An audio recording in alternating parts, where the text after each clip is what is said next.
So here's my supervision contract. I pretty much left all of this the same that was in my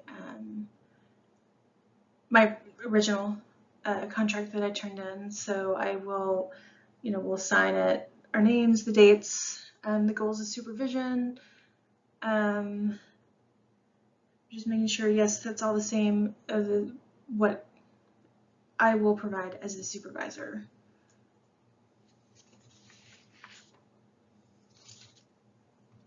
So the next slide. So I left that section, the supervisee, the same. I didn't change anything on that from the original. And then I did take your advice under scheduling and collecting hours and put those into bullet points. And I'm just now seeing that, I don't know why the bullet points changed format, but these will be changed to the circles. I don't know why I did that. And I agree, it is easier to read through bullet point rather than paragraph form. I don't think that I really changed anything in this. Yeah, and then the collecting hours, again, that has been put into supervision, into bullet points. The one thing that I did change in here is you had mentioned that asking if I was okay with them being slow to collecting their hours, and I am, as long as they meet that required within 5 years. So I did add that here in that first bullet point as a sub bullet point, saying a minimum of 18 months of supervision is required, and then supervisor is okay with any amount of time it takes to collect hours as long as it's within the 5 years required time frame. So again, I'm absolutely okay with that. And then this is all the same. I didn't add anything to that. So the next section is supervision hours. I left that the same. I did add in here the self-employed section, as you had mentioned, and I decided to do this determined on a case-by-case basis because when I was teaching, I did notice that some students, I did have a handful of very bright students that I knew would just graduate and they would thrive and they would do well in going into private practice. And then I had a bunch of students who I thought, oh goodness, they need some more experience before they get out and on their own.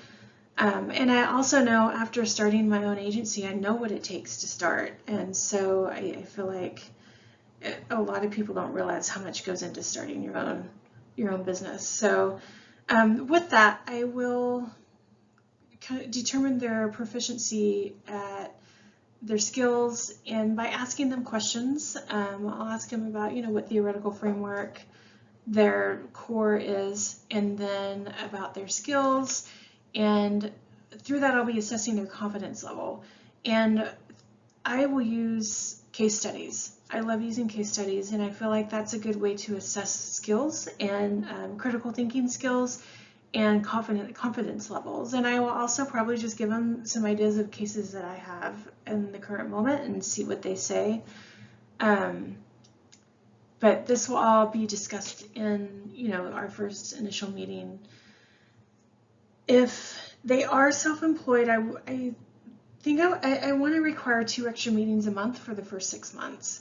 And in that, I want to make sure, again, because I know how much work goes into starting your own private practice, I want to make sure those extra meetings are helping them with that, because that whole business side of it, you're not taught in school. And I have helped some friends start their own private practices, and I know how much work goes into that. And I want to make sure they're okay with that, because it can be very stressful as well. Anyway, if they feel like at the end of that 6 months we still need to have those extra meetings, that's fine, because I want to make sure those 4 hours a month are for supervision of their caseload and what they're doing, and then we can have the extra for the business side of it. And I may require them to have an extra skills training a year just being self-employed. I just think that going straight into private practice, they miss out on some stuff that I think everyone should at least be in an agency, but not everyone will do that, because you see things, you see diagnoses in different types of clients and agencies than you do in private practice. I also added the CEs in training if they're working for an agency and they're not self-employed. I will not require training, but I will probably suggest, I always suggest training. You can never have too much information. And I will highly recommend training for telehealth if I see that they're struggling in that area. And then their records, I kept that the same. Under emergencies, which is on the next slide,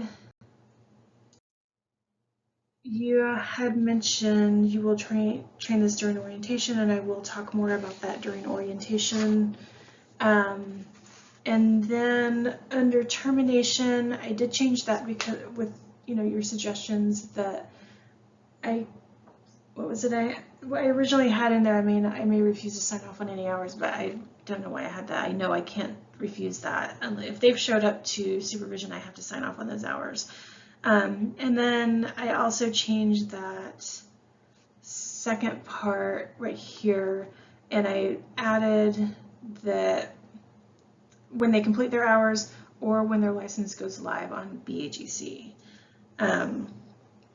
So I think I covered it. I did add everything. I loved your suggestions, and I added everything in there that you had suggested, and this hopefully will be a great contract that I can use.